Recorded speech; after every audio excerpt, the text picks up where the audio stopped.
Hiya, thank you all for coming. I think we might have a few stragglers coming in here and there, which is absolutely fine. I want it to be fairly informal. So welcome to Nottingham Poetry Festival and to the Power of Poetry, which is a really impressive title. I specifically plucked these three people and put them in front of you today because I know that there's going to be really interesting conversations that go between them. And I'm going to it's going to be a light touch from me. I'll drop the ball in front of them and see what they do with it. But first of all, I'm going to introduce you. I'm going to read you their bios, and then I'm going to tell you why I want them here. So, buckle up, because there's some stuff coming here. So, I'm going to go to Joelle Taylor first, because Joelle Taylor, signified by the raised hand there, is author of 4 collections of poetry. Her most recent collection, Kunto and Other Poets by Westbourne Press, won the 2021 T.S. Eliot Prize. I cannot tell you what a huge thing that is in the poetry world. It's not about...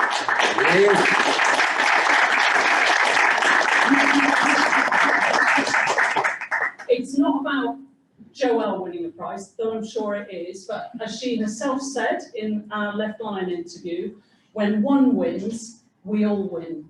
And I'm sure you'll talk about that as the day goes by. So we were all dead chuffed to find out that she'd won for lots of different reasons. She won the T.S. Eliot Prize. It's been the subject of a Radio 4 Arts documentary, Butch. She's a former UK slam champion, founded the National Youth Poetry Slam Slambassadors programme through the Poetry Society in 2001. You're still artistic director of No, I quit. No longer. Quit in 2018. Who's doing it now? No one. Stop. No. Yeah. We need to get that up and running, folks, if anyone's listening. Mr. Stones from the Arts Council over there. That was a fantastic thing that ran in. Show me the money. Show you the money. Do it. We'll speak to him later, won't we? So she's co-curator and host of Outspoken Live, which is resident at the South Bank Centre, an editor of Outspoken Press, which is a phenomenal press that will, every book you bring out makes us all go, oh, another poet, another poet. Recently completed a book tour of Australia and actually performed in Sydney Opera House, not outside it, not in the foyer, actually in Sydney Opera House. More stories about that to come, I am sure. And you're currently completing your memoirs to be published in 2023. That's what I was going to say. That's quite close. I've got a meeting with the editor on Monday, and I'm like, yeah, it's going really well. Is it? It's like getting your homework in later. Yeah. I can't even remember my life. I don't know what I'm going to say. So that's Joelle. I'm going to rattle through them all and then go back to why I want them in the room. Then I'm going to come to Mark here. Mark Pearson is Assistant Professor in Mental Health at the University of Nottingham.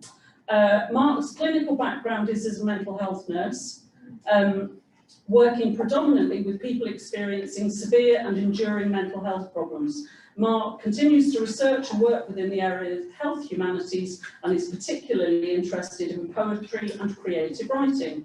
He's currently co-leading a poetry and mental health project called Surviving by Storytelling, with me, which has been really, really interesting because I was just a poet, but it's been really interesting the conversations and the workshops we've been doing. And this panel has been funded by the Institute of Mental Health at Nottingham University. University of Nottingham, which is fantastic. He's currently doing a PhD, examining the potential of poetry to support meaning making and recovery for individuals who've experienced psychosis. A lot of words here, I know, but I think if I paraphrase, I'm not going to get it right. I'd rather they paraphrase. Jamie Thrasivoulou. What can I tell you about Jamie Thrasivoulou on the end there? Hailing from Derby, he's an award-winning poet and educator. His work's been published by the Morning Star, Culture Matters, High Vis Press. His debut collection, The Best of a Bad Situation, was published by Silhouette Press. His next Your next collection, Our Man is out now, isn't Yeah, it? it's that. Our Man. But maybe I didn't update that. You've right? not updated that, but I know it's a good job I'm here, Jamie. Yeah, it's a Because good job, I've yeah. heard him read Yeah, from yeah, it. Our Man is a corker of a collection. That was with Burning Eye Books. He was winner of the Culture Matters Bread and Roses Award. He was the 2019 Saboteur Award for Best Spoken Word Performer. He's the official poet for Derby County Football Club, and you do that poem. Hey! There's some claps in Nottingham. Derby County's getting some claps in Nottingham. I know. Who knew? We'll talk later. So you support whoever you like. It's absolutely fine. And you do that poem at every home game. It gets played on the screen at every home game, and I'll probably do it on the pitch about 3 or 4 times a season. How does that feel? A bit like being in Sydney Opera House. It's intense, to say the least. Yeah. Yeah. Do you get heckled? Yeah. How do you deal with that? I love it. Do you? Yeah. Because I'm not there for the away fans, am I? No, you're not. You're I not. love Good on it. you. Seki's a Good compliment. on you. Yeah. So, why have I brought them here, this motley crew sat in front of you? They couldn't be more different if you look at them. But let me tell you, what they each have is a heart.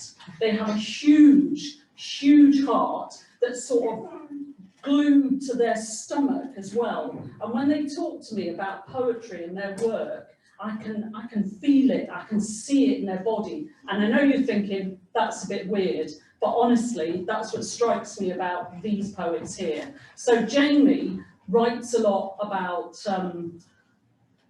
masculinity, vulnerability, toxic masculinity.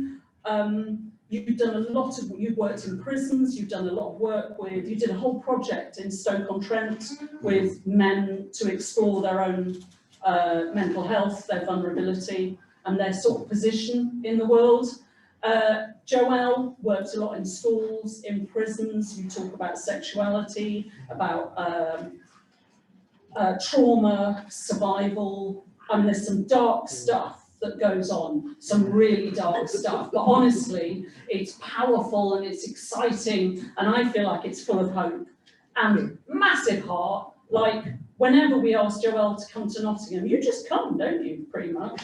Pay the train fare. She's there. and a coffee. And Mark is, so I'm obviously quite an outgoing, loud person. You're a sort of counterpoint to that with me, aren't you? He seems very considered and very thoughtful, and I've learned an awful lot about his work. His PhD is about, maybe you'll talk about that a little bit, but I'm absolutely fascinated. I know that the power of words and the power of poetry, I've seen it save people, literally save people from wanting to not be on the planet anymore. And that's a hugely powerful thing. So to meet someone who's studying that from an academic, I've got no proof, I just know.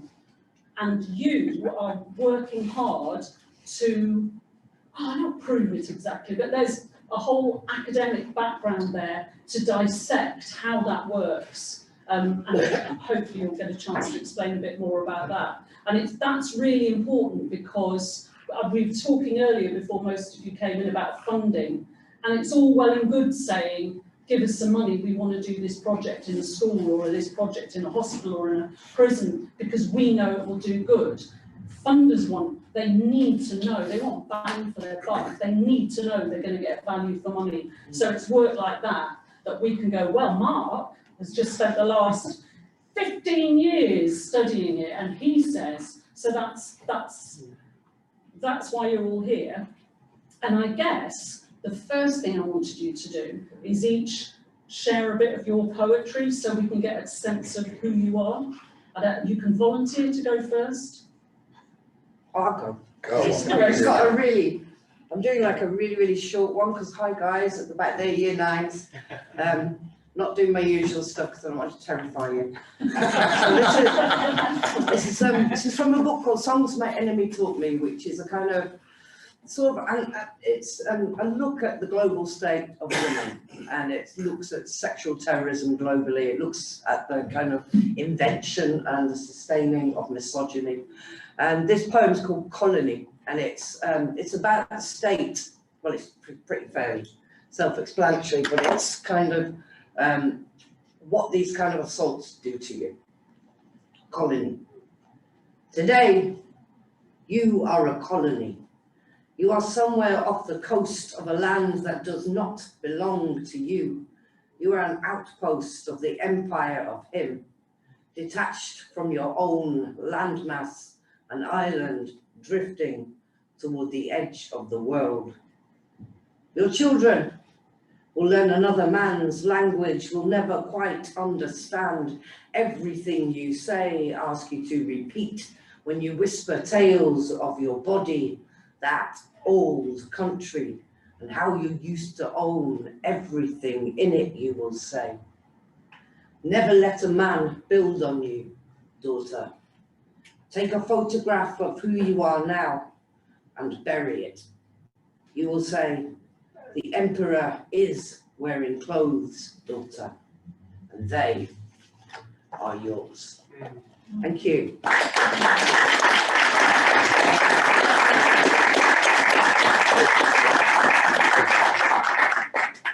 Mark, do you want to go next?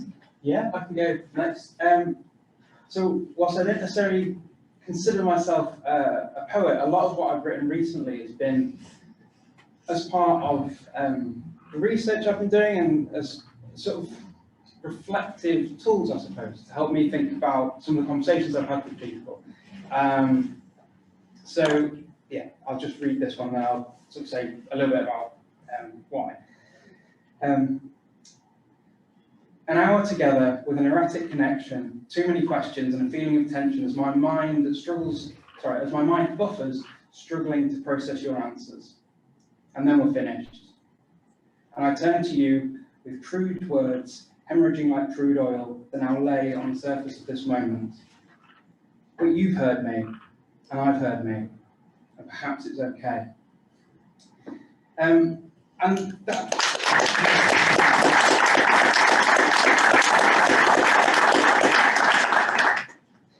Thank you, that's the first time I've really read anything like that. Wow. Yeah, I suppose that was just following an interview that I did with someone, and it really struck me about how kind of fortunate I was to be able to go away and talk to my wife after that interview, and kind of deep impressed, and actually how rare those spaces are for a lot of people that have really difficult problems to be able to go and share those things. So. Yeah, so I'll do this little ditty. I have to give the preamble, just because, you know, it's just how it works with poetry. And mostly people do preambles and the poem's about like 4 lines long. So this one's about a boozer that was in the West End of Derby. And I always say, I don't want you to think Derby doesn't have a West End. It does have a West End, but it's not really like the West Ends you might be used to. There's a council estate surrounded by about 5 pubs, of which now there are only like 3, and the other 2 are flats. There actually was 6, thinking about one's been knocked down. And the very last line of this poem is something I heard muttered in the pub called the Victoria, quite aptly. And it was when England beat Germany all those years ago, 5-1, and Gerrard scored a hat-trick. And I just heard the line, and I didn't really know what I was going to do with it. I wasn't a poet at the time. I think I was about 15. I mean, I was writing song lyrics and stuff like that, but I certainly didn't consider myself a poet. But it always stuck with me. It was like, one day that will come into use. So yeah, it goes like this. It's called Someone's Left Behind a Sovereign Ring. I see you and you see me, but there are black spots in the corner to the left of the pool table opposite the dartboard, or in that seat by the window, the one in which Stevie glassed that Cockney youth right after he said, I actually liked Thatcher, all matter-of-factly. Good old Stevie saw to him mind. Obviously there's the Bobs as well. Both cubicles are guaranteed occupied on a weekend night. The tiles still caked in tar from before the smoking ban. Toilet tops littered with nefarious substances. Fast cat catching, someone's even left behind a sovereign ring. Back at the bar, Murdoch news reading, Muppets surrendered defeated and drank out for the day. The monitor behind the bar details every word of crimes that pay. Every utterance of knocked off meat, deli cheese, HD tellies and games consoles, Jordan cheat with no guarantee. Stevie turns round to Bob the barman and says, turn the bloody jukebox up. We can hear ourselves talk. Yeah.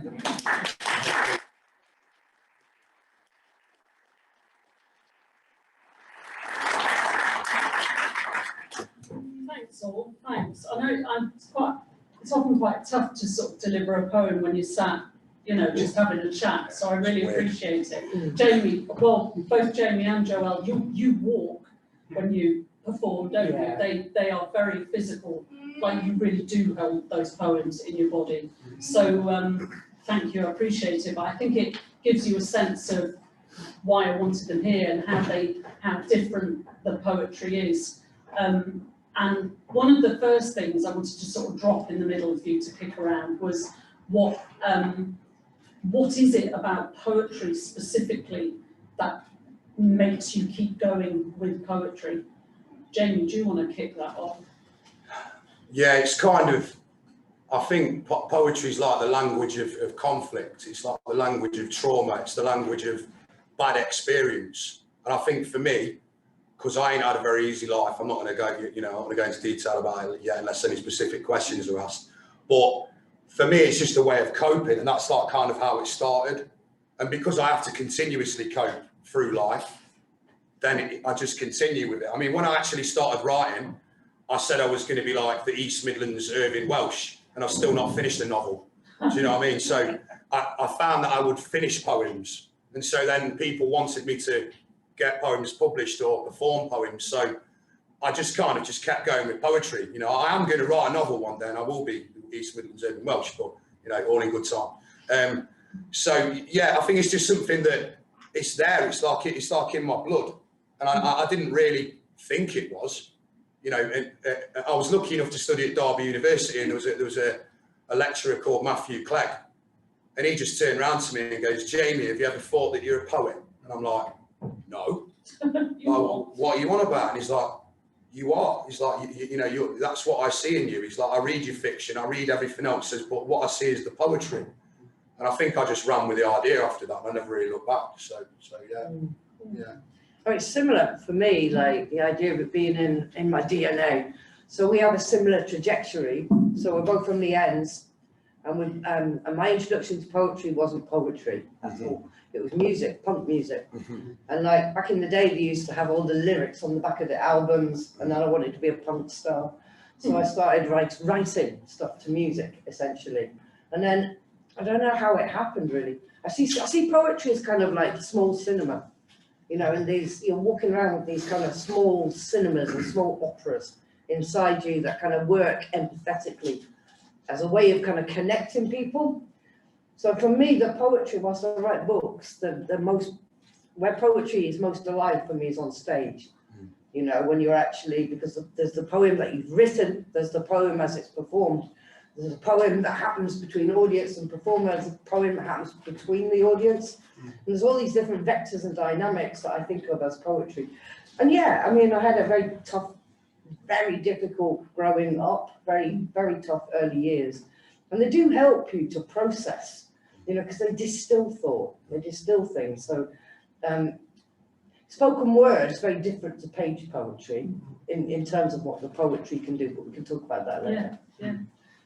Yeah, I think for me, there's something really similar there in terms of, I think poetry engages with the unsayable, with things that don't have words or that we're unable to give words to, and that a lot of other spaces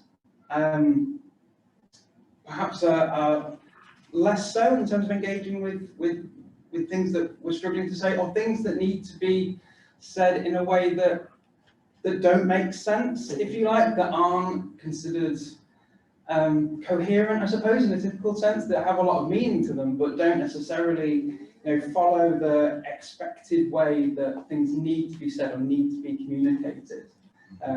Yeah, I think that's something that's sort of really challenged me. So when did you, so you're all, I mean, you don't say, Mark, where you started to write for yourself. Has that been going on? I think for me, yeah, very much with, although I don't share very much of it, a lot of stuff that I write is about having a sense or a feeling that I don't know what this is yet, and by writing it down, by going through that process, I start to kind of to process that, to work it out, to give meaning to it, or by reading other people's poetry start to find the words for the thing that I didn't have the words for. Yeah.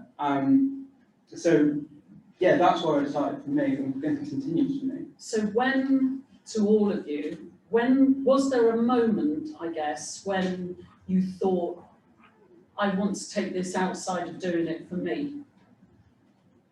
For me, it was always that. I never wrote just for myself. So from the age of 15, I was getting up on stage with really bad bands, some really, really bad lyrics. So it was always about, I see poetry as purpose. It's about, it's a verb, it's a doing thing. For me, it's very muscular, you know, and that, so for me, it's kind of inextricable from the live night and from that sense of community and a sense of transformation and change that poetry can bring in that sort of environment. And I never wrote for myself, I still don't, you know. I've charged for my diary entries, you know what I'm saying? I like it. Yeah, I think it would be probably similar to me, you know, like I did the same. I used to sing and shout in punk bands when I was younger, so I suppose, you know, I should have said that in the first instance. That's probably where my writing journey actually started, was through lyricism. But yeah, you know, I do still write for myself. I've got some stuff I write and I wouldn't share it because I just think it's awful. But it's a process and it helps me to deal with life. Do you know what I mean? It like helps me get those thoughts on a page, get that anger out instead of like letting it out in other ways, which I was very bad at when I was younger. I'll get angry in other ways, and I'm determined not to do that anymore in life. You know, so yeah, I do. I think I have always written for myself. Even like, you know, I found a big when I was moving house recently, I found a big folder of like just lyrics and what maybe were even poems, like from a young age. And, you know, that some of those go back to when I was like 11, 12, and I don't remember doing them. So I suppose it's always kind of been there. Yeah. Yeah, I mean, I think, I suppose for me, it's seeing sort of two spaces of working within sort of mental health services initially and seeing how things kind of work there, and then going to, say, poetry events or spoken word events. And, you know, I've never left any of those events thinking, well, no one spoke about mental health or pain or anything at that event. And yet, so many of those spaces are perhaps inaccessible to the people that I was working with on a day-to-day basis within mental health services. So how did you introduce it into your work then in mental health services? I think when I was still sort of in practice, just trying to kind of, I suppose, introduce the idea of kind of writing for people, but also the sort of, I suppose, the philosophy, if that's not too kind of broad a word, of just trying to engage with things more openly, more kind of creatively. I suppose a lot of the way that I've tried to work with it has been since, you know, doing more of the research and setting up projects like Surviving by Storytelling and those sorts of things, which try and create spaces where people can sort of feel able to come into those spaces. Because I mean, what always amazes me when, you know, some of the workshops we've done or in other workshops is that if you put people in, you know, space where they feel safe and contained, and that very quickly the sort of stuff that will come out is amazing. And so the counterpoint to that to me is how sad it is that there are so few of those spaces. Yeah. So, Joelle, I mean, I know you've worked, I can't think of, is there any way you haven't worked? Is there any way you haven't workshopped? And what was that? Were you asked into spaces to do your thing, or did you go into those spaces? I mean, a bit of both. So, I'm writing residence for the prison system, in particular Pentonville prison. I've been doing putting on slams in the slammer for the last decade. I know it's so for the last decade, and that was a really weird thing. Somebody asked first of all for me to go in. The men did a vote, and they chose me. You know, and I was like, exactly. They knew who you were. So I go along to my first Pentonville slam, and it's a riot. It's absolute chaos. It's amazing. But just before I go up, I realised that probably what they've done is Google lesbian. And I was like, oh, hello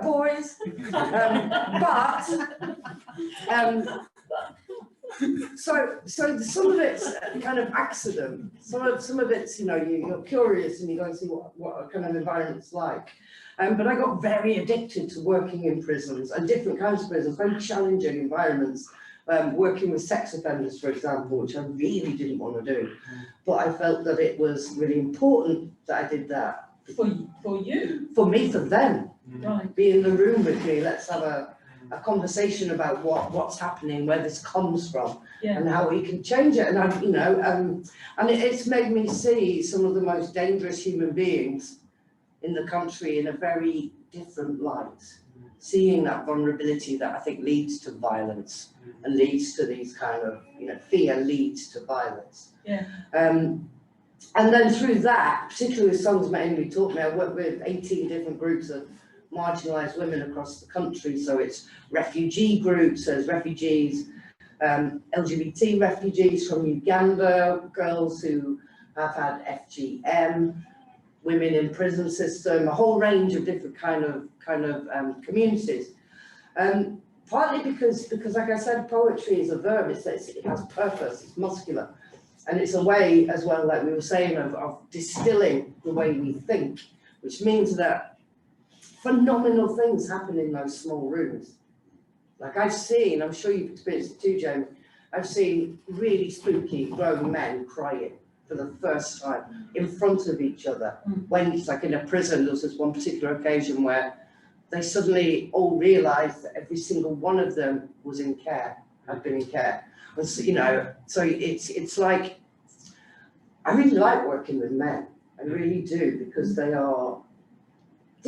kind of the opposite to how they appear. There's this vulnerability that runs through it. Yeah, so some of it is by accident, and then a lot of it is I decide I want to work with a group and try and make it happen, because it's all symbiotic, you know. I think if you give someone the gift of poetry, you're giving somebody a platform, you're giving someone, not their voice, because that's a bit, here is your voice, but it's more like, here are my ears, here is my heart, let's see what we can create between us. And you said you were addicted, you became addicted to it. What do you mean exactly? It's stunning. Meeting people is, as well as being horrific, obviously, meeting anyone, there is a moment in a workshop where things kind of click. There's a moment where understanding starts happening and people's, all their, their front starts to dissolve a little bit. And Roger Robinson calls poems small empathy machines. And I think that's what it does. It does it particularly. So it is, at least the atmosphere, particularly, I like reportage writing. I like writing from archives and history. And history's right here now. It's very, again, very tangible and physical, and workshops give you that plug-in straight away. So that reminds me a lot of you, Jamie, the work you've done. Yeah. I mean, massively. You know, like I originally got invited into prisons because I have lived experience of, you know, being in a prison when I was younger. So I found it quite hard to start with because when you get locked in, you're like, whoa. And I was like, oh no, so actually all right, I can get out. So that's okay. So yeah, and I kind of, you know, I had an interest in it because I kind of thought to myself, wow, if I'd have had that opportunity, you know, that would have been great to, you know, work with a poet in that space or whatever. And yes, you know, similar to Joelle, you know, I've worked in some incredibly difficult environments, like a sex offender only jail, and I didn't really want to do the work, but it was so well paid that I was like, I'm gonna give it a go. And like I say, it made me really kind of, you know, it was a challenge for me, but I dealt with it very well, and I just tried to see the humanity in everybody, and I felt that, you know, you've got to help people. Like there's an onus on society to help people, right? People may have done horrific things, but if there's any chance of people changing, then they need to be in dialogue with people who are coming at it from an empathetic perspective, you know. And like you say, some of these people are so, they're so fearful, they're broken in themselves. Some of the reasons they've gone on to offend anyway, you know, their past wasn't easy, and it's kind of, yeah, really challenging.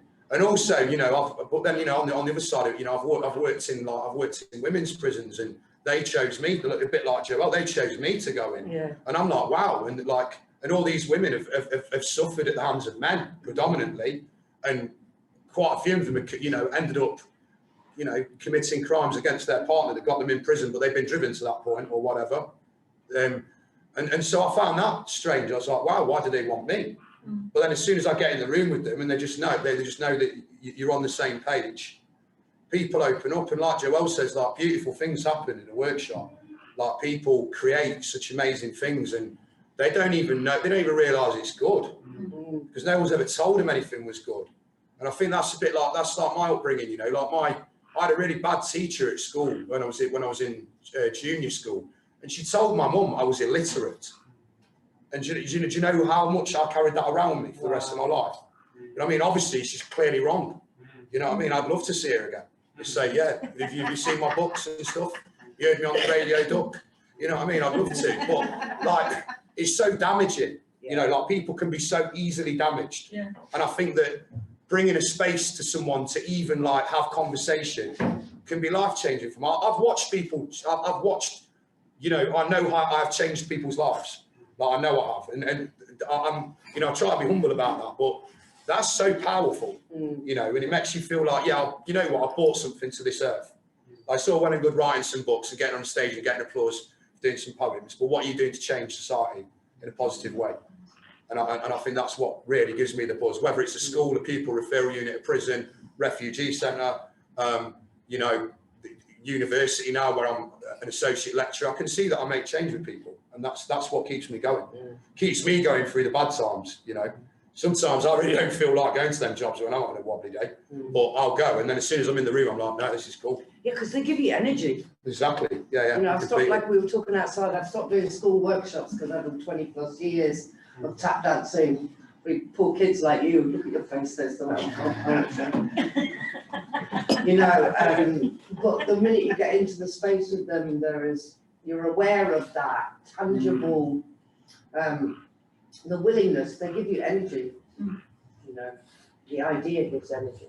Yeah, I mean, I worked in an AP, it was called alternative provision. That's an interesting phrase. And one of the kids said to me, I went in as a poet, and it was like, they used, pardon my language, they'd say, what do you do with Anne? And they go, oh, we just chat shit. So but it was like hours of chatting shit, and it was great. And one of them said to me one day, I don't know how you put up with us. Why do you do this? Because they, you know, there was a lot of messing about. And I said, because every single day I come away and I've learned something new. And it could be something really silly, like a phrase that I would repeat to my kids, and they go, don't ever repeat that phrase again. But it could be something really, you know, poignant in my belly. Yeah, exactly. It's that connection, isn't it? Yeah, and I guess for actually those kids that are in that space, maybe they just don't have the opportunity to chat shit, you know, anywhere else. So although it just feels like, well, just come over and mess about, actually that's such a formative thing, that's such a dialogical thing, just to be there and to share those moments and thoughts and experiences that maybe just isn't there. You're curating community as much as like working with literacy, aren't you? Definitely. You know, you're creating a space in which people can slowly kind of become more of themselves and connect with other people. Yeah, completely. I mean, it reminds, you know, I was in HMP Swinford Hall the other week, and that's you know, that's quite a tough youth offenders jail. I used to go see my mate in there. Do you know what I mean? So like I used to, you know, so I know it. Like, I know that side of it. Even on the visits, you could see like he's bubbling with testosterone. You know, it's like there's a lot going on in there. And you know, this guy walks in. I took to him straight away. I thought he's a dude, is. And he walks in. He goes, "What's this then, boss?" And I'm like, "We're doing a writing workshop, mate." He goes, "I ain't doing no writing." He goes, "But you know what? Is it if I sit here and listen?" He says, "Mate, you engage with it however you want." Well, the second task, he's writing. You know, because it creates that connection. It creates that space. And even someone who's like, I ain't writing. You know what I mean? I ain't doing that. They're writing by the second exercise. And I have that so often. that's because you're creating a space that they feel safe and they can just let their guard down a bit. And you know, even with the biggest front as well, like he was walking like that. He was on it, you know what I mean? But then by the end of it, he's like, oh, you know, it was for the National Literacy Trust I did the work for, and they bought copies of my books for the prisoners. And then by the end of it, he's like, oh, boss, you know, I love this. He's like, oh, you know what I mean? I'm going to read your book. He's like, you know, and you just think to yourself, wow, that's like the most hesitant person has been engaged through the workshop process. And that's why it's so important. And it's those opportunities to explore those kind of our own narratives, aren't our stories about ourselves. Because, you know, Exactly. that guy there, his whole story has been, I need to be this tough guy in this prison, or, you know, the you get narrated as the illiterate kid or whatever, you know, and actually having a space where you go, no, that's not my story. Like, I want to explore all these other stories that are within me as well. You've touched on it a bit before, all of you, but I wanted to sort of probe a little bit more about why poetry, though, because it's words and stories, and now I know Surviving by Storytelling, we made a deliberate choice not to call it poetry. It was about narratives, it was about telling your story. So can you, maybe Mark, you start off, what is it about poetry, do you think? Why have you chosen poetry as that thing you're spending the best part of your life at the moment studying? I think for me, there's something, I mean, ultimately it comes down to story, I think. We need stories. We don't have another way, I would say, of expressing lived time other than through story. And I think poetry can express and relay elements of stories that otherwise might get lost, or it you know, it refines or distills stories. It contains kind of themes that resonate or can resonate kind of universally. There's something kind of yeah, I don't know. I think you're absolutely right. Stories at the centre of all of us, Yeah. you know. But I think what poetry does, in particular, that stories do, is that, particularly in spoken word, it's all I. So it's the lyric. It's, as you were saying, it's the form in which you tell your story. But if we write a short story, it might be about, you know, how that she's actually an alien who's going to take off any minute or whatever. Do you know what I mean? It's much more imaginative, whereas poetry allows you to kind of, I mean, there is some there's some terrible poetry, obviously the confessional poetry, but it's the starting point. We start by trying to articulate something that we just can't quite understand or grasp, or it comes from like for me, it came from anger as well. It wasn't, I wasn't sobbing in my room, I was raging, you know, and so I think that's what poetry in particular does. And if someone's on stage, the maximum you've got to listen to them for is like 3 to 5 minutes. She's nodding, she's like, yep. He doesn't know it's going to end, you know. Yeah, completely. And I think, you know, there's such a relationship ultimately between poetry and storytelling. They're totally there together, you know. And I think that it's like the shortest of short stories. So they may as well not have the term short stories because we've already got poetry. Do you know what I mean? It's like the shortest way you can tell a story. And I think that's why it's attractive to people, in order for them to voice their experiences. And well, you know, I spoke about it, it's why I do it, because I've actually finished them.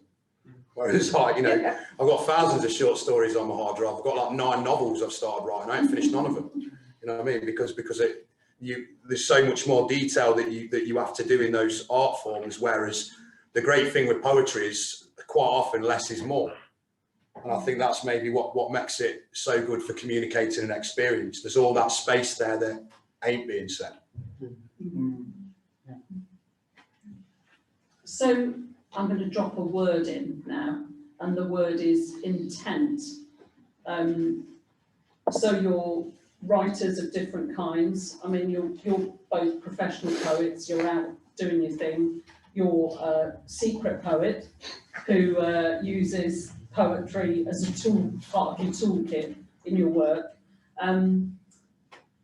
When do you do you ever sit there and go, I'm going to go in there and I'm going to get poetry out of my toolbox and use it? I'm sorry, I was sitting there thinking, Yeah. oh, I hope someone else thinks that. I'll let you have that. Yeah. I suppose, if the sort of particular workshops or whatever, then I might have certain things in mind. But I guess, I suppose the thing that goes along with it is, for me, is also being aware that if you are going into a place where you're intent on using that sort of thing, being aware that it's not just a lovely, benign element, like actually, you go into a space and, offer some sort of poetic prompt, or you give something, and actually, I've been in workshops for 10 years of therapy, and that's not come up for me, and then I was in here for 2 minutes and bang, now this whole thing's been triggered off. So I think, whilst these things can be really helpful and really therapeutic and really psychotherapeutic, it's also being aware that there's a lot of risk. I was going to say, I'm going to pick up on that. It's really interesting because I noticed in Slam Ambassadors, so after leading these workshops, and they're 2-day workshops. Does everyone know what a slam is? Slam, slam is the competitive art of spoken word, poetry, with or without beatbox, no props. You get 3 minutes on the mic, and it's given birth to a particular kind of a form of poetry, which for me and my mates called the victory poem. Yeah. So it's a poem that gets bigger and bigger, and at the end everyone stands up and gives you 10 and you win. Great. So I noticed with Slam Ambassadors, which is aimed at 11 to 18-year-olds, that I was doing these 2-day workshops all around the themes of identity, meaning that kids were talking about themselves. And I work with hard to reach kids and kids in proofs and kids failing in traditional education. But there's a moment when when you understand the intent, there comes a sort of self-awareness, which I think diffuses the poetry. Like I remember at one point thinking, being aware that the things I was performing in class and the exercise I was doing was leading kids to a particular moment, which was, a very dangerous space. That's why it's really important that as well, that we all have child protection training, we do that work if we're working in schools, because otherwise poetry's it's not flossy. You're talking about some really dark stuff, some really heavy things, and it's important that we have we're not therapists. No. But there was a moment, I think, particularly in the mid-2000s, where everybody was talking about poetry and education as though we were therapists, and it's very, very, very dangerous, Yeah, I think, I'll definitely echo everything that's been said there, really. And, the intent is obviously to get people to be creative in terms of the workshop space, but then it can become very, very different. It can become like you are a therapist, and I ain't a trained therapist. I've had enough therapy myself to know a lot about therapy, but I'm certainly not a trained therapist. And I've actually worked on projects now where, for example, I worked on one at the YMCA, and we actually had a therapist in the room. And I found that really helpful, because there's them moments where I'm like, whoa, okay, what am I doing here? How do I answer these questions when I'm trying to lead a writing workshop? The therapist steps in, takes a person, I'll tell you what, let's have a chat about that. And that, so I think there's always got to be an awareness of that. And like Joelle says, it is dangerous. Poetry is dangerous as well, because it can trigger people. It can make people, really go into their past. Sometimes writing poetry is dangerous for me. So, why? I think I know why. Yeah, I want to hear you explore. Yeah, I only came to terms with the fact that I've been sexually abused as a child probably in about 2018, because it was quite pernicious the way it was done. It was a babysitter who was a woman, and because I lived a very toxic, masculine growing up, I wouldn't even say toxic, it was hyper masculine experience. Yeah. I'm a working class lad from the ends. If you ain't hitting people back, you're going to get bullied. I weren't getting bullied. I'm knocking people out. That's how I had to live my life. Wasn't I really wanted to do it, you know, but even when you got something different about it, like surname Thrasivoulou, people will be like, oh yeah, what are you then, a Greek? Or whatever, or what are you, Polish, or whatever, like they pick the difference, and before you know it, you're scrapping, you're rolling around the floor with people. And, you know, so I grew up like thinking, oh yeah, man, I just lost my virginity at 11. And one day I sat down with my mate and he goes, well, how'd that happen? And I told him the story, and he went, mate, that's not losing your virginity. He went, are you mad? He goes, you know, you mad? And like, I don't want to go into detail about the experience, but you know, that happened to me. That I endured that abuse until I was like 14. So like 11 to 14, I endured that abuse. And, you know, babysitter, like I'd have a girlfriend. My girlfriend would knock on the door. The babysitter would like answer the door and say, no, he's not coming out. You know what I mean? Like stuff like that, like literally would even like not let me, it was really bad. You know what I mean? And obviously I've had to come out to my family about that. So the next collection I'm writing is very much about that. But it's like voicing it. I don't want it to just be these like, oh, look at me, poor me. So I have to go in on it. I have to go in on these poems, and I can't spend all the time writing them. Do you know what I mean? So they come in moments, and then I'm like, I'll look at some things. I'm like, no, that's just too. Do you know what I mean? It's like finding the language to yeah. But then you've got that. But then, like, because both of us, we need to go on the stage as well. Yeah, exactly. As you know, I have to do it. Exactly. So that's the other dangerous bit. I mean, it sustains you. It's where I think it becomes the most transformative. But it's very slowly but surely. I remember touring Songs My Enemy Taught Me, and I was having a wicked time, selling lots of books, all glamour, etc. But after sort of 6 months of saying these poems, and then people coming up to me backstage and telling me their stories, I just did a gig in Bristol, got on the train and literally broke down. Actually opened the train door. I was going to jump off. And like it just suddenly switched like a break. I had a break for a moment. You know, you think you can handle the poetry, but it's so much bigger than it appears to be. Yeah. So it was interesting. We were talking before everyone came in, Bridie and I, about your work, Mark. How it's an exploration of using poetry as a tool for recovery from trauma, from psychosis as well, I think. And we were talking about where the boundaries of that. How do you manage the boundaries of that? In what sense? In the sense that it's not about a creative process, but you're sort of saying, try this. We think that this poetry lark will help you recover. So, you know, let's go back there and I have met people who have said that the metaphor that we use when we're writing poetry has helped them form a comfortable narrative to sort of unpick what, like you're saying, Jamie, wait, what actually went on there? And using metaphor has been a way of getting into that, but you're still living it. So so in that sense, I guess. Right, okay, yeah. Well, I mean, I suppose a lot of what I've done is particularly related to psychosis, has not been trying to use it as an intervention as much as it's been talking to people who have had psychosis or had experience that's been described as psychosis and asking them, you know, what was that like? You know, why were you drawn to do this? What kind of happened there?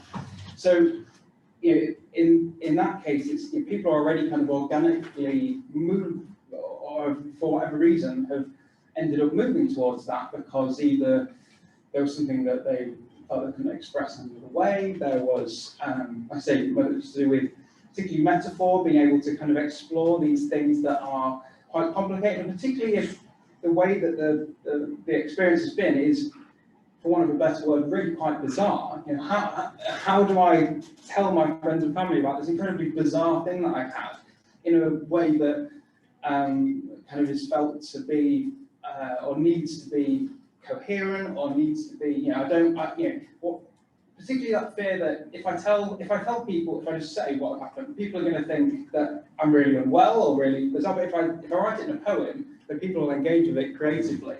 So there's a different kind of way of approaching these things and trying to give words to things that are really, really complex. I think moving forward and thinking about how it can be used, that's sort of something I'm kind of looking at going forward. But it's particularly with something like psychosis, I think it's going to be really interesting and need a lot of kind of co-design with people that have been in that space. So what would be helpful? When would this be helpful? Yeah, because you spoke about the dangers, and I think the dangers are sort of amplified in certain settings. There's associative poetry. I don't know if you've tried writing that. So you start with a line, like an image, and then instead of trying to control the poem, like this is a poem about this, don't control it, you just allow, it's almost like a ball in a pinball machine. So you allow your last image to lead on to the next Just sentence. like word like Exactly like that. But if you put, like I've got one, several in Conto. And the reason I was doing it is because I wanted Can to you know. do it, or is it not suitable from? It's not really suitable for the current audience. Come But, at 7:30 tonight. Yeah, I'll do it this evening. Got a Yeah. light jack is an example Yeah. of trying to work out what I feel about something. Right. You know, spoken word is so much about answers. You go on stage and you tell a story and you pull people together, and it's this big community building exercise. Poetry is about questions, and it's explicitly about not knowing. So if you do the associative work, some incredible stuff comes out, you know, but again, it's dangerous.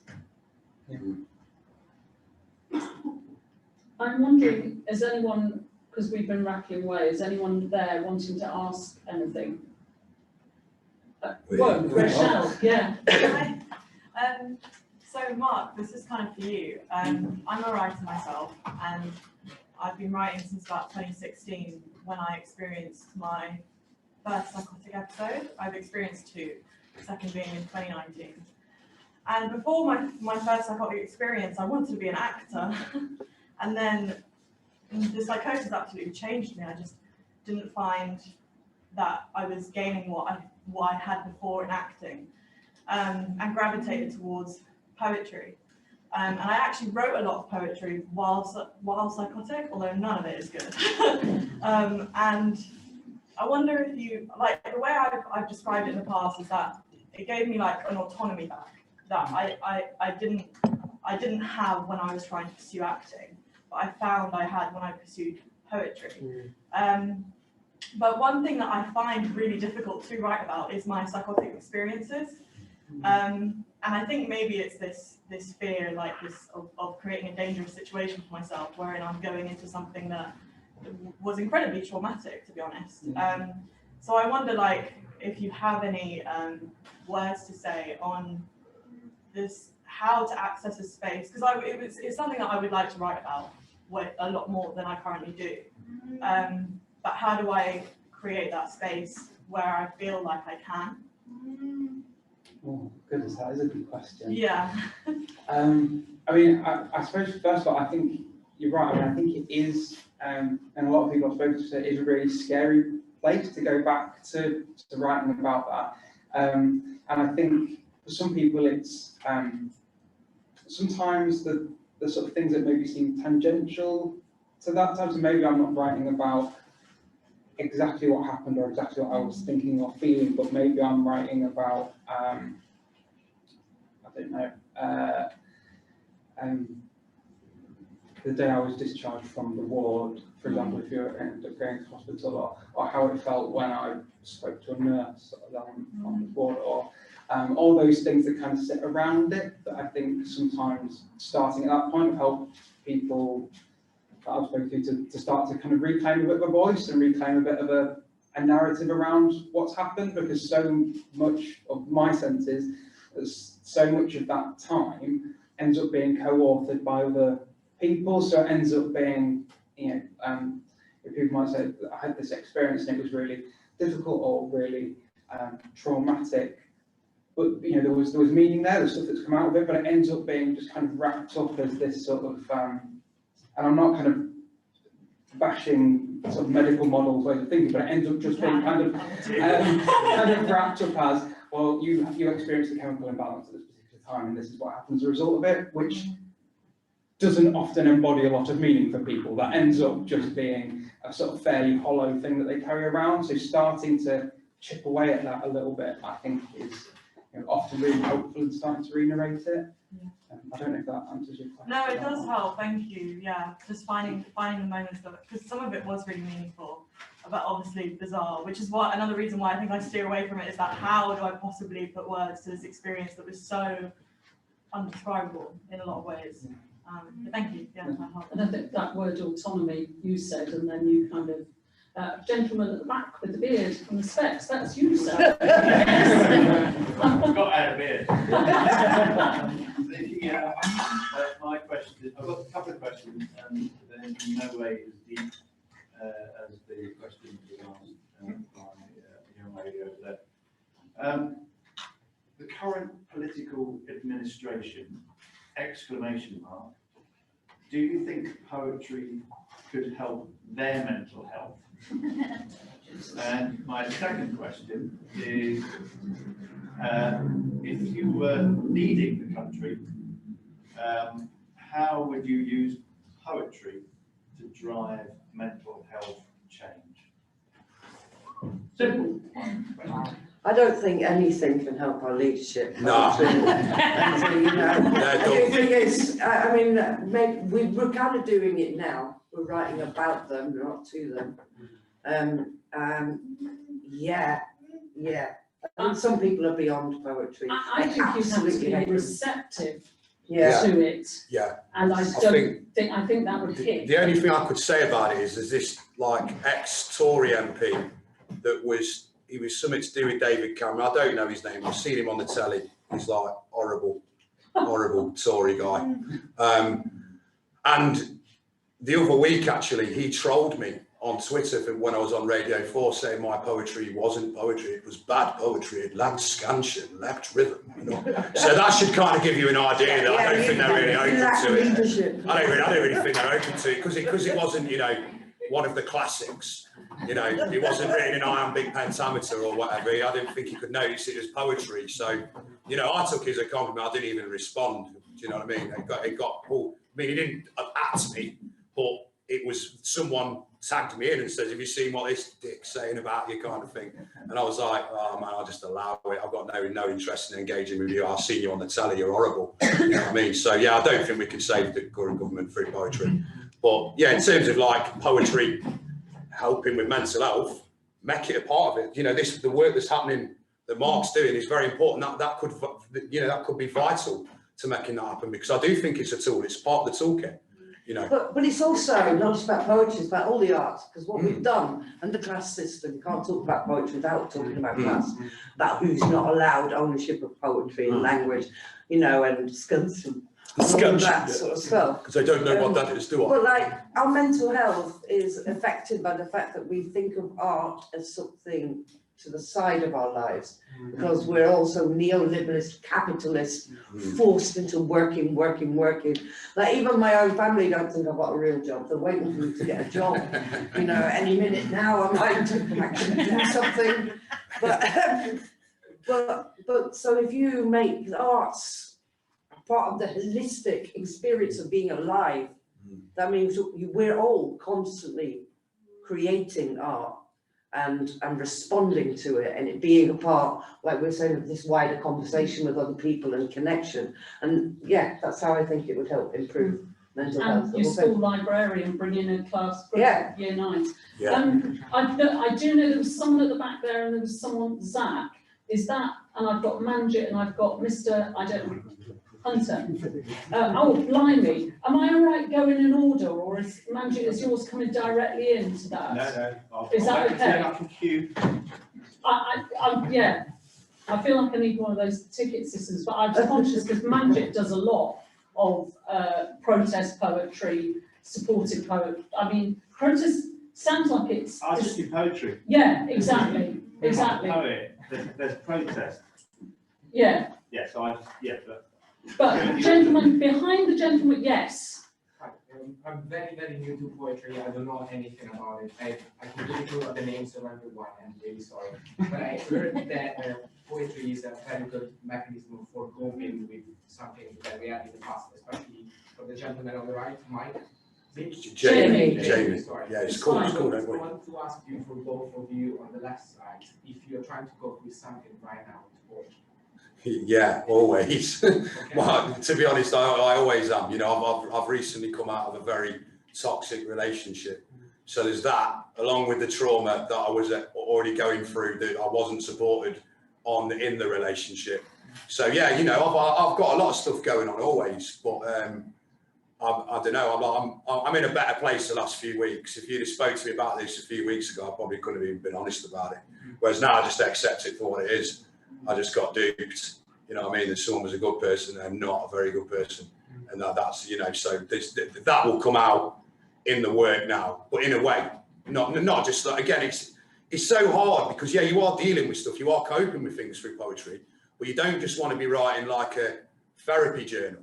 Yeah. You know what I mean? It's like you might start with a therapy journal entry, and then you rip it apart and go, right, how do I now turn that into poetry? Like, because I always say with poetry, there's like that you get the first idea.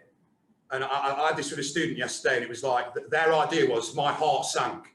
And I was like, look, that's a cliche. I was like, so what's the next idea? My heart is in the ocean. What's the next idea? My heart is on the bottom of the ocean being tossed around by an octopus. Do you get what I'm trying to say? So it's like poetry for me is like that. And that's taken me years of doing poetry to realise that. Like, I'd have just quite happily probably done confessional stuff when I was younger. Then you get older and you're like, hang on a minute, no, this ain't a therapy journal. So I think that it can help because you can create something from that mess in your life, from that trauma. You can create something that's beautiful, that will help others, that other people can engage with. And maybe it'll help them speak about their own experiences. And so that's what I think. And I think that was the question to you two as well, wasn't it? Are you using it to go, I mean, I know, Joelle, your books. Like literally everything I do. Yeah, I mean, but again, it's about, it's not, yeah, it's about using, we're writers, yeah? So we use words to create different worlds, and these worlds have their own language system, their own logic, or the metaphors, like you're saying. So it's a balance between the two, you know, for me anyway. And I was massively helped by Songs My Enemy Taught Me the cantos at the beginning to come to terms with my sexual abuse. I've been trying to write about it. I'm 54, I've been trying to write about it for like, you know, 35 years, and it's just awful. Until in fact, I created a world in which a metaphor I could work with. And they helped me. Strong images. And, Nice. Those poems helped me as well. You know what I mean? Cool. Those poems helped me. So just to say that. Sorry to put in. Cool. Yeah, I mean, yeah. So no, I mean, I think I sort of try and use it all the time to just, even if it's just day-to-day stresses, I think it's always helpful. And I mean, sort of more broadly speaking, there's really interesting evidence out there that supports that, not just in terms of mental health, but physical health as well. You know, just writing for like 15 minutes a day, things like lowering blood pressure, all those sorts of physiological markers that you can look at. So it's not just us. I think there's loads of other stuff out there as well to support it. Thank you. And then I think it was Zach. My question was to Jamie, but it's already been answered. Oh, okay, lovely. And then it was Manjit. Two things really. One is the first thing about fear, overcoming fear. And these guys have been working a project about overcoming fear of falling. But actually, the bravest thing I've seen today is this. Yeah. You guys coming into a poetry festival. You've actually been the bravest thing I've seen for years. I think you need a round of applause.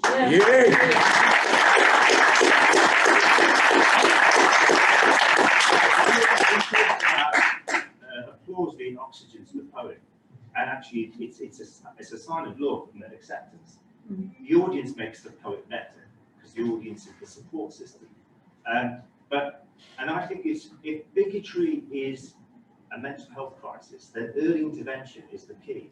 So the earlier these poets get into the city and shape the city, the better the city's going to be. And it's great that this is happening because I think we're going to leave something behind. But the poets, the things we're writing, hopefully will inspire these poets. I've listened to their poetry and I think it's brilliant. I think their courage and journey is really great. And it gives me confidence to that thing about making my a better day. You all talked about walking in school. But I think it is really, bigotry is a mental health crisis because bullying and the attacks are serious, whether it's racism, any form of bigotry. And if we now talk about real issues like racism and bigotry, homophobia in schools, then we're having a really genuine conversation. And it does transform you to be involved in a struggle to change the world. And that's really bits of what I mean about the protest it happens because people protest. Your poetry is a vehicle to steer a direction. So, and it's great. I think, you know, congratulate these guys for being involved in a poetry festival and coming in. It's superb. So, and the teacher is brilliant. Yeah, I mean, I must admit, when there's a group of, did you know there's a group of year 9s coming to this panel? Is that going to be okay? And I thought, I know the content that you write about. I know it's dark. I know it's difficult. And then I thought, it's in the world, you know? And so all power to you, Mr. Hunt, sorry. Yeah, all power to you, and all power to you guys for coming along. But yeah, and why are we keeping our children? You guys, we're all exposed to it out there. Why can't we discuss it in places like this, sort of with poetry running through it? So, yeah.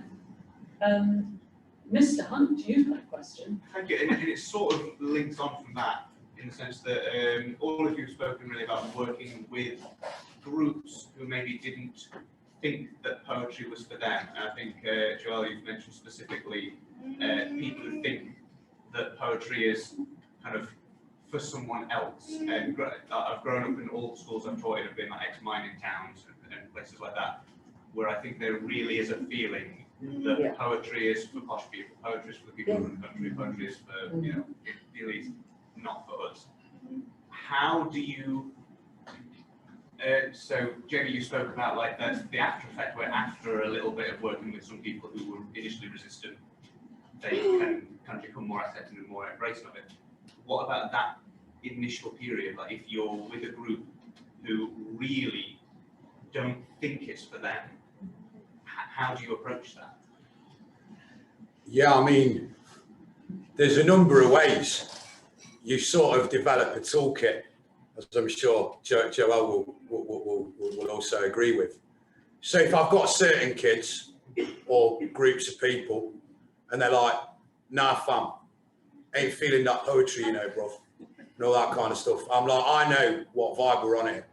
So I'll just put the question out. I'll go, so do you like music? And everyone will be like, yeah. I'll be like, do you like grime? Do you like rap? Do you like drill? Do you like R&B? Do you like whatever? Do you know what I mean? Hip hop, whatever. And they'll be like, yeah. And I'm like, do you know what? You know what rap stands for? They're like, nah. I'm like, rhythm and poetry, or rhythm accentuated poetry. So I say to them, we're very good without the poetry then, would it? Do you know what I mean? It'd just be the music. And that normally can change a dynamic just like that, because you get them thinking differently about what it is, you know? So that's like one way. And then the other way is like share something that you know they're going to relate to, innit? Yeah, so you go in and you hit them with the best thing you've got. You bring the clubs into the classroom, come in and you hit them with everything you've got. But the thing that always worked best for me, and we haven't really talked about, is performance. Makes them perform. Yeah. Because then everybody's united by terror. The same level. Kids just go remarkably well behaved like that. But it's because then you've created an instant sense of community, instant sense of support. In the early Slam Ambassadors, it was during the post-quote wars, really strong in London. And so there was extra security at City Hall in the dressing rooms, thinking that kids were going to kind of take lumps out of each other. What actually happened was the opposite. So enemies started to support each other, because out there was 300 people shouting, you know, and it takes an enormous amount of courage to walk into the middle of the room and speak in silence for 2 or 3 minutes, you know, about your work. So I think performance is a really brilliant way of connecting the poetry to the body and to other people. Yeah. I mean, my answer is chat and shit, Mr. Hunt, because the kids that I was working with, the young people I was working with, there wasn't space in their brain for lessons at all. Some of them were asleep because you know, they're tired. And so I would go in, if I'd been cut up in traffic, I'd go in raging about traffic. I'd have a, you know, just a topic maybe. I wanted to talk about something that had happened on the news. I took in Pablo Neruda's book, Questions, one day. Who knew that an AP would have Neruda going on? It's like, so ridiculously sort of academic, isn't it? And we made up our own silly questions. If Neruda can, then we can. So yeah, for me, it was about allowing them to talk about their stories, because often in schools, and even actually in community groups, you're not used to being allowed to tell your own story, are you? It's normally someone comes in and gives you this thing that you're supposed to listen to. Yeah, I want to say as well, like I've developed the term, because a lot of people say, oh yes, you just get paid to chat. And I'm like, yeah, chat shit, get paid.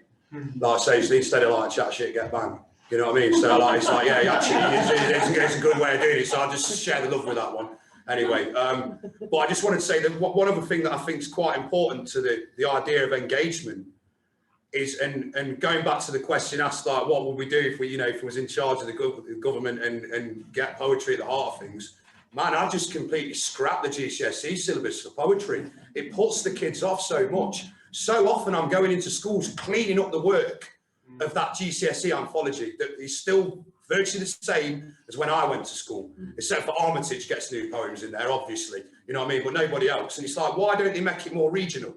So why ain't Derby schools got Derby poets on the maps? Why ain't Nottingham schools got Nottingham poets on there? And I don't just mean Byron. He lived in a bloody, we know what he was like. It's not the same experience. He ain't living in like a flat or a terraced house or nothing. So there needs to be a whole revamp. That's my opinion. What we see as poetry as well. I've got that parlour on the syllabus. That's it. On low key. That's it. Everything exactly. Like it should be more updated. I know in certain places they do, and like I see schools making an effort. You know what I mean? Like schools do their best, but they're restricted, man. And it needs sorting out. And it's about time it really got sorted out. That's all I feel with it. It's archaic, man.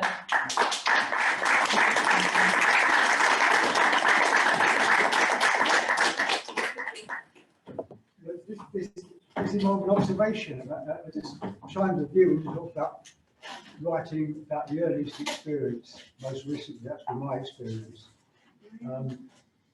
I knew I'd never lose those memories. The question I've got most photographic and emotional memories, things going back 5 years old. I could draw another stage set. I don't know, maybe you need to, that childish stuff casts a long shadow. And I think it's pretty good that I've left it, because I think you hone your sort of ability to express those things, and to cut out those things which are easy to write but don't quite touch that emotional memory. And Hemingway used to talk about trying to get a good internal bullshit by himself, when you're writing. So you're not writing so because it's easier, it's a hand-me-down phrase. And the rewards of reading poetry, for the poet, you mentioned that. I was reading something up here a week ago, and a young woman had read something, and just at the end of it, she sort of sighed. She's God knows how many decades younger than me she is. Lucky woman.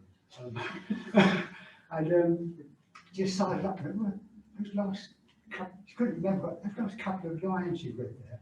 And I knew what she meant. And I said, she said, really meant it. And I had photographs. I said, oh God, that's it. And I said, most of the ones I like. And I said, thank you for doing that. I said, that's the best thing.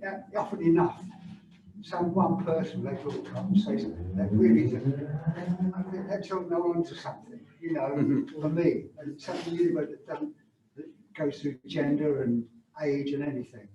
Something universal, and that's wonderful. Yeah, keeps me going. That definitely. It's a language is it's a currency, isn't it? It's something to share with people.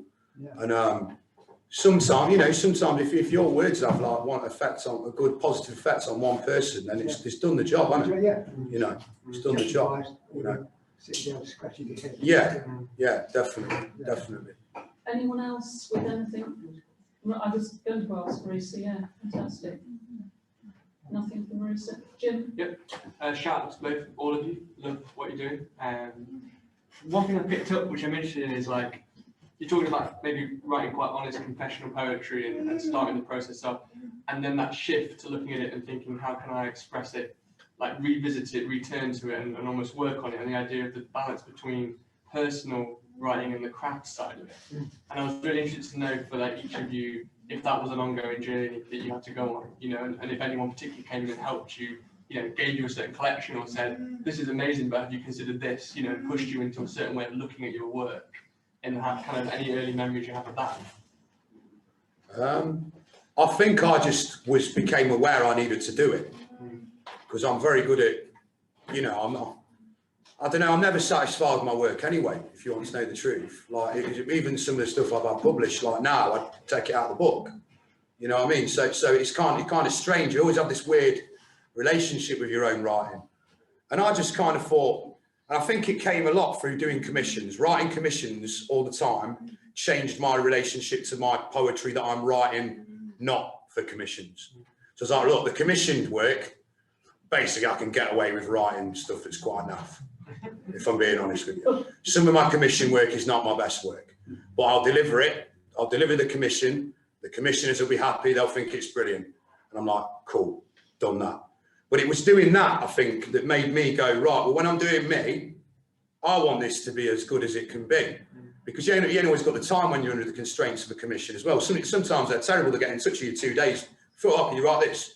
2 days, yeah, so, you know, it's 300 quid or whatever. And you're like, well, that's not going to quite cut it. I need some more money. But, and you know, I think it was that process. Getting so many commissions made me realise that when I'm doing my own thing, man, I want to go in on this now.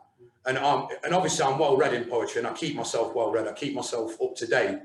But yeah, no one particularly came in. I just became aware of it. You know what I mean? I was like, hang on a minute. You know, I don't want. I'm already writing enough poetry that I think's a bit naff, if I'm being honest with you. So you know. Yeah, I mean, I think all of that, but I mean, I think as well, if you've got something to say, you kind of feel a responsibility to try and say it the best way you can, especially if people are paying. And that means that the form, how something is written, needs to match up to the content. So in Conto, for example, I created a form which are like stage direction poems. And I did that because of the sense of being out of body, constantly being narrated as a Butch Dyke walking down the street, the sense of always being watched, you know. So that becomes a part of craft. And finding cantos, discovering what cantos are. So cantos are like small poems that when you put them together, make a big story like Dante's Inferno. That's really, that then led me to read other people's work. And then story is really, really core to this book, because it's not a verse novel, but it tells a story in poems set in the particular places. So that encouraged that bit of craft to develop as well. And then I got into the associative poetry, because you're always trying to find the form that fits. Because too much poetry, in my view, too much poetry, the spoken word, is just too straight. It's too straight. I know exactly what you're going to say. You know, so I think as professionals, we have a responsibility to keep working and surprise each other. You know, and find ways. Like reading Ilya Kaminsky's Death Republic. If there's one poetry book you want to read Death Republic. It's accessible, but absolutely, it's world changing. That's come up in the last panel. Oh, really? Yeah. I was very lucky that we brought Ilya Kaminsky to Outspoken, and he's profoundly deaf, but read from the book, and it becomes this kind of really heartbreaking opera. He's a Ukrainian refugee, so it talks about the first Russian invasion of that. But that, again, as Jamie's saying, you're in conversation with other poets by reading their work. Definitely. And you're picking up ideas about how you can develop your own. Yeah, definitely. I mean, it's like, you know, I could have subbed the current collection I'm working on to Burning Eye. You know, they invited me to like submit, and they only wanted 10 poems. But I'd be going through them 10 poems and going, no, man, they're not ready yet. So I'm going to take my time. I'd rather like take 2 years to get this one proper. So I'm happy with it forever. Do you know what I mean? And I think I don't feel like the pressure anymore. Like I think I used to feel the pressure. It's like, right, first book, got to get a book out because I've got to be seen as an actual poet. Second book, need a second book out now. Now I've got that, I'm like, you know what? I can just take my time. I don't need to be publishing a poetry collection every 2 years or 3 years or whatever. Like if it takes me 4 years to get this the best it can be, I'll be happier with that. And I think that's just like, it's our responsibility to do that, isn't it? To really care about our work. I suppose for me, the key thing would be, does it bear witness to what you're trying to express? I guess whenever you go back and look at some things, that temptation there to end up intellectualizing it or reshaping it in a way that maybe it reads lovely now, but doesn't actually have the same resonance that it had when it was on scraps of bits of paper. Yeah. Yes, gentleman at the back again. So when do you think poetry is now developing and evolving to? Like, because before perhaps we had the idea that poetry was just for rich people, it was just done in a certain way. Now poetry gets used, for example, in settings like you said, hospitals, prisons, and elsewhere. So when do you think are the next steps where poetry could evolve to? I mean, it's already happening. Yeah. It's already happening. So like it started with the publishing revolution, with Burning Eye books setting up. It's print on demand. There's no editor. And essentially what it's about is the sets. So I'm published by Burning Eye as well, my first book. Just the sets we were doing on stage were published there. At the same time as that happened, but then people like me and Jamie were published for the first time and saw ourselves on the page, and that created a sort of a sense of the possibilities of what could happen. They're two very different art forms, the live and the written, and I think what's happened because of that, and because spoken word artists were absolutely selling out venues, certainly around London, meant that people who normally just wrote for books or paper stuff started to kind of get better at delivering their work. So now we're at a stage massively inspired by America, like Dan S. Smith and Sam Sachs, Fatima Ashkar, where we're right in the middle, kind of in a bridge between what is spoken and what is written, and there's more possibilities there.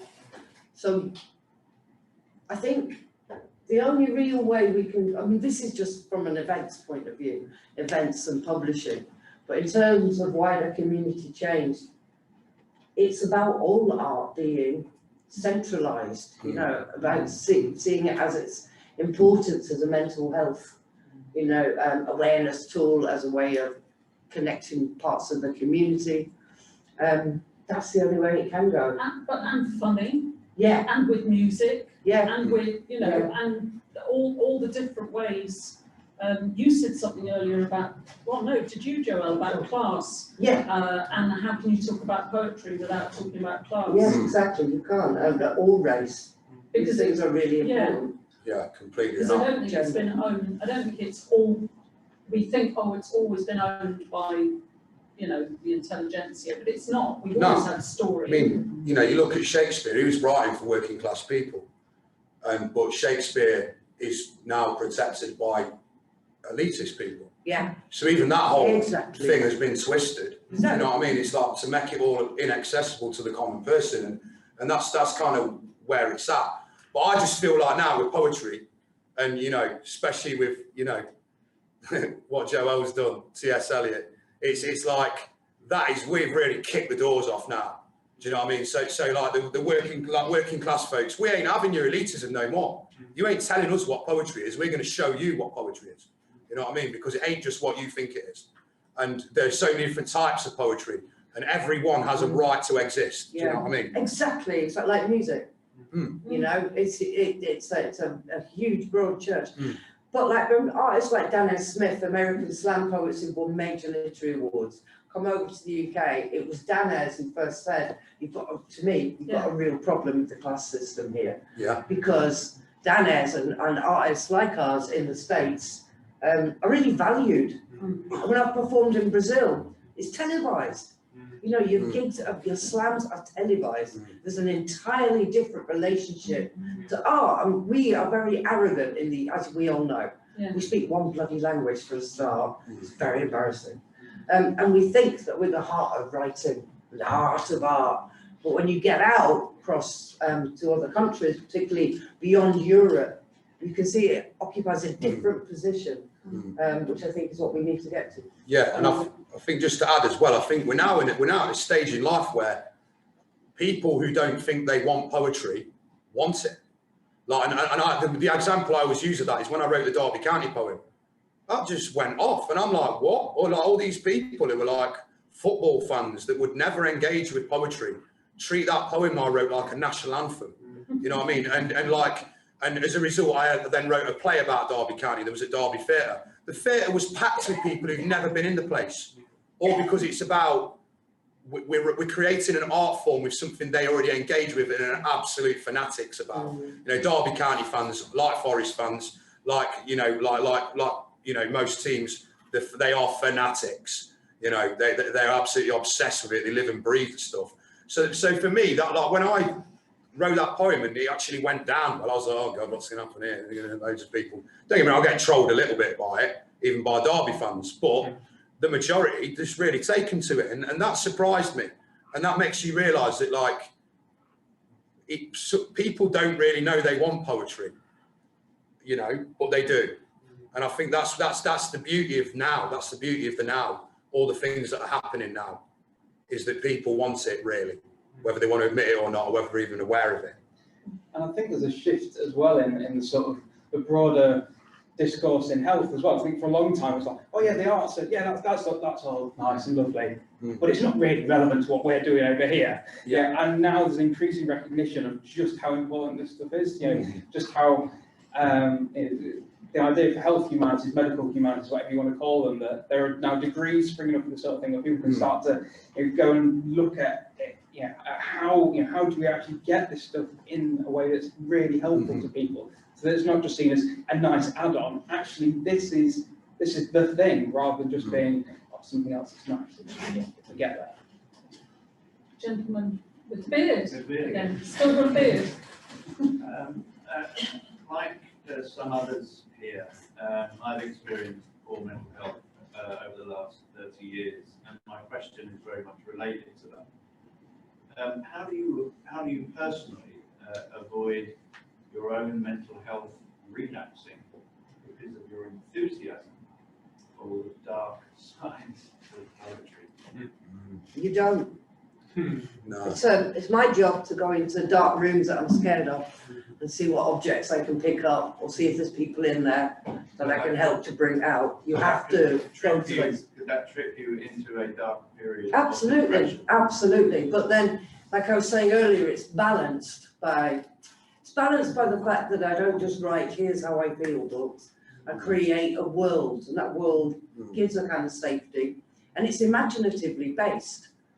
Hearing somebody just read a book about being sexually abused, I mean, it has its place, but if you then create a world, almost like a fabulous world, or a surreal kind of environment for it, it brings story in, it brings imagination, it brings a sense of safety. And then the third thing that you do is take it on the road, analog style, like get out and meet people and use poetry as a bridge between people. And you're always balancing. Yeah. You know, I'm not talking about serious things like having a psychotic break.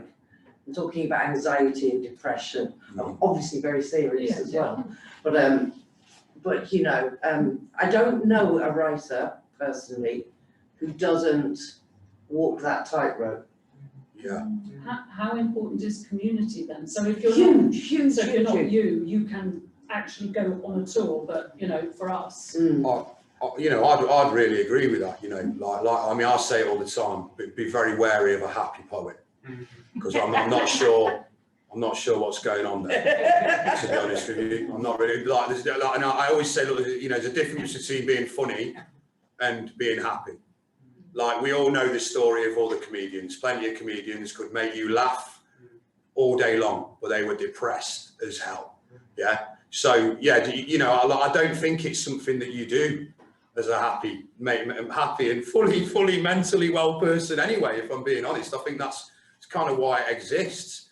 And I think, you know, what Joelle just said and what Anna's just said about community as well, that's just the community for poetry for us. Like that's why we're buzzing, because we ain't seen each other for ages. Do you know what I mean? And like we're buzzing to see each other again and be actually hooked up and doing gigs again and all that kind of stuff. And I'll tell you now, I lost myself during the pandemic. When all the gigs got cut off and lockdown happened, I lost my identity because I had no community. And I was not interested in looking at people through a computer screen. So Zoom didn't work for me. Nothing works for me like that. I don't really like doing the Zoom things. I have to run a few workshops on them still. And I'm like, God, can't we just make this physical again? I spend enough time staring at a computer. I hate emailing. I hate everything. These will probably tell you I'm like the worst admin in the world. Everyone has to chase me up. Can you just sign this contract? God damn it. Can you give us that damn invoice and get paid? Because I just hate it. I don't want anything to do with that. I want the physical space. And that community is so important. I think it's that community that keeps you going. Like, because you know that your experiences are reciprocated and other people are feeling the same, really, and they get it. Like poets, we get each other. Do you know what I mean? I think we get each other. Do you know what I mean? I think that's a really kind of like special thing, you know. I think talking to some people that I have as well, they've mentioned that idea that because of the way that you can, like Joel was saying, craft a story or something, you get to look at those things. You know, maybe you can just kind of, you don't have to look directly at them. You can glance at them just out the corner of your eye. That's it. And that. Yeah, agreed. Thank you. Anyone else? I thought I saw a hand there. Can I quickly ask, is this being recorded? Or are you watching? It is, yes. Yeah, we'll get it to you. If you don't use the socials, we'll get it to you by carrier pigeon. That's a promise. I just wanted to say, so we've thundered through. You must be knackered because it's a lot of thinking, But just a sort of few final words from each of you, just anything that's popped into your head, and then I think we can all. Oh, Reese has got a question. Yeah, that's okay. Yes, fantastic.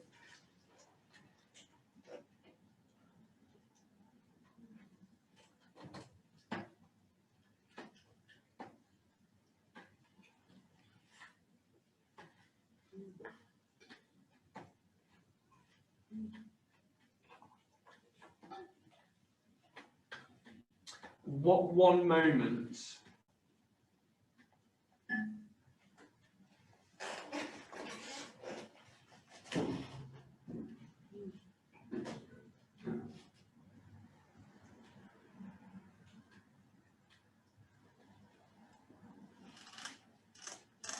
of transformation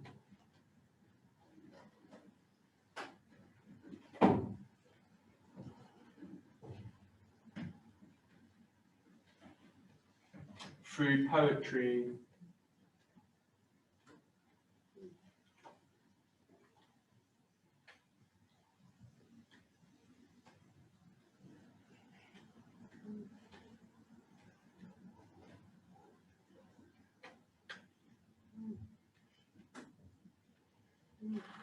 stands out for each of you? Yeah. Ooh. That's a deep one, isn't it? I love it when she mic drops. I love Yeah, that's left us all speechless. So, First time, the very first time I got onto stage, age 15, I was being bullied, it's all homophobic, and there was, as we've discussed, a lot of dark stuff going on at home, and I just got up on stage and everybody shut up for the first time in my life for about a minute, and then they started again. But that's transformative because I felt powerful. Not in an ego way, just autonomy, that's the word that you used earlier. I felt autonomous, a whole person. Yeah, I'd probably have to say the same thing, and you'd have been there, Jim, you know, the quad, Les's nights. And I bumped into Les last night, and he's the first guy that ever gave me a mic to do poetry. And I bellowed it out, and I could see I was scaring people, man, because my voice is just like how it is, and I'm just ranting about the government. You know, it was, you know, I certainly wouldn't read those poems now. They're not very well crafted, but that was the starting point of realising, wow, you can hold a room, man. You know what I mean? You can hold a room and people are like looking at you and going, I'm not sure what this dude is at all, but like, I'm not going to talk while he's talking. And I think that was, you know, that was quite a powerful moment. And yeah, you know, Leslie's 80 this year, mate. November the 18th, he's having a birthday bash, so we better be going, I think. Yeah, we're going to have to go because, you know, he's a person that started us off really on our little journey, and it's nice that you're in the audience. I always love connecting with you because, you know, we were on that journey together. So I love it. Shaking in front of the microphone. Yeah, shaking like that with a piece of paper, like pneumatic drill holding a piece of paper like that. Yeah. Yeah, I suppose for me, not performing, but just the first time kind of getting back into writing again, like a few years ago, during a sort of particularly difficult time, actually finding how things just felt like they kind of clicked again, started to sort of, yeah, make sense or sort of fit together in a way that they hadn't for a while. That seemed like a pretty good, I mean, if anyone's got anything else to, but that seems like a pretty good end note. But if there's anything else you want to sort of drop out there. I just want to say thanks, really, for turning up. Thanks to the school. Thanks for, you know, for bringing the kids along to get engaged with this, you know, and have some belief, yeah, as well, because you're lucky to have a teacher that will bring you to these kind of things, you know. So like appreciate that and know that you're on a journey. If you want to do it, you can do it. You know, nothing's stopping you. Like nobody ever told me I could do it, but I figured out a way of doing it, even after messing my life up. So if you can avoid doing that bit, you're gonna have an even better chance, you know what I mean? So, and yeah, just start, you know, thanks everyone for coming out on a Friday daytime, you know. Yeah. It's nice. I didn't know what to expect. You never really know what to expect with these kind of things. I knew what to expect because I've got you three here. Yeah. On the note of just doing that, after one of the two questions. Is that right? Is that right? Yeah. That's fine, yeah. You know, like how you said about writing poetry about what serious like Hungry, for example. How would you write one of those without sounding like an angry rant or like, you know, like having a go at someone? What's wrong with having a go at someone? I mean, I think you just get it out and then you start. Yeah. It's weird. It's like your pen knows what to do. There's so many different ways to approach the same idea. So just get it out first of all, have a good shout at someone, then think about how you can manipulate them into thinking differently, and maybe the best way isn't shouting at them, but to key into their feelings, get them to feel something for someone within it. Maybe just create an entire world like Kaminsky did, you know, created a village where everybody pretended to be deaf. And really we were talking about invasion and orders, being given orders and refusing orders. So I think start by just telling them, man, get on the mic and just do it. Yeah, definitely. People love it if you shout at them. People will love it anyway. People will love it. Well, like whatever you do, you know, people are going to love it. Like you just got to do it. You just got to do it. And you know, just remember everything you ever write anyway is only a first draft. So what can go wrong really? You can write it first, might not like it, change it so you like it, decide you don't like it again, change it back. You can do anything you want with it. So, you know, main thing is to get it out, isn't it? Yeah. That's what I'd say. Yeah, I'll just get it out and start. Yeah. There's a poet, an American poet called Patricia Smith, go Google, who is a black woman who wrote a poem about racism, and it's called Skinhead. And she personifies a white skinhead, American skinhead, from a small Hicksville town somewhere in America, and she delivers that poem as if it were him talking about why he hates black people. And it's the most, to see her deliver it, go Google Mr. Hunt, it's great. Skinhead, Patricia Smith. That's a way sometimes of putting yourself in the other person's shoes and try and get inside their head, and then that may give you clues about how to throw it back at them so that they understand what's inside your head. Woo! So, sorry, Jamie, you do a really good posh voice. Fantastic posh voice. And I just want to say that this has been the best afternoon of my 57th birthday that I've had. Oh, fantastic. Happy birthday.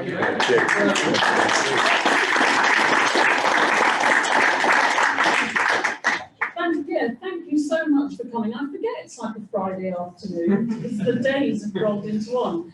We are indeed filming, so you will be able to see it. I need to speak to people about, I should know, but I don't. But it'll be on social media or on the internet, or if you get in touch with us, as I say, we'll strap it to the leg of the pigeon and send it to you. So thanks to Mark Pearson, thanks to Joelle Taylor, thanks to Jamie Thrasivoulou.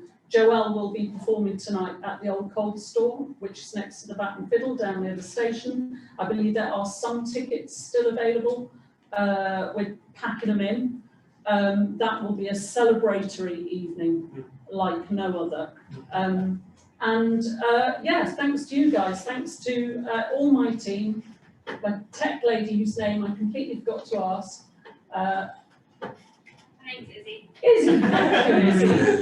And Arts Council England, we've got an Arts Council England gentleman in the audience. The best one, the best one. The best one, and we're pinning down about getting Slambassadors or a new iteration of that. Yeah, it can't be Arts Council though, it can't be, because it's run through the Poetry Society, so that's why they let it go. Oh, right. Oh, it's complicated. It's very complicated. So yeah, thank you all for coming out and some cracking. Was that half a question at the back again? We were just stretching. Yes. I forgot. Thanks, Anne. Thank you, Anne, as well. Thank you, Anne.